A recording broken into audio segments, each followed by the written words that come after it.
ए रुको। का हुआ चाचा? अरे तू ही सब मारे या पूरा भारत गंधमाइने आया है, जान ल कितना बढ़िया सरकार योजना चलाए बा, गंदगी न हो पाए, लेकिन तू सब एकदम मारे है नरक कहने आए। तो का बल्ले चलते हैं जेल में खटाई थे। अरे तू सब क्या जो हमें जेल में खटा हुआ है? हाँ बल्ले चलता है, हम सब साहेब ही साहेब है। हाँ रुको यार, हम अपने माइक लगे फोन लगावा दे भाई। माइक लगाओ चाहे दादा लगाओ, का क्यों कुछ न हमारे कहीं पे आए। ठीक है। हाँ लगाओ फोन। हाँ माई जल्दी चली जाओ, यही रास्ते हमें साहेब पकड़ ले हैं, पतन काहे के हमारे बेटो को के बाटा है? हम सब साहेब ही। साहब ने पोरी है तू हाँ। तो क्या बेटो का मेरा? अरे देखा तहु है जाता है लाइटिन का ले लोटा रास्ता रास्ता गंधमावत है ने। पगला ना है तू एकदम। हम का पगला नहीं और को पगला ना है कि बेटो को अपने भेजे बाटी डेरी दूध ले खातिर हम भाग जाएंगे सटी जाए।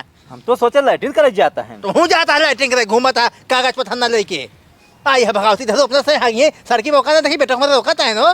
चलो बेटो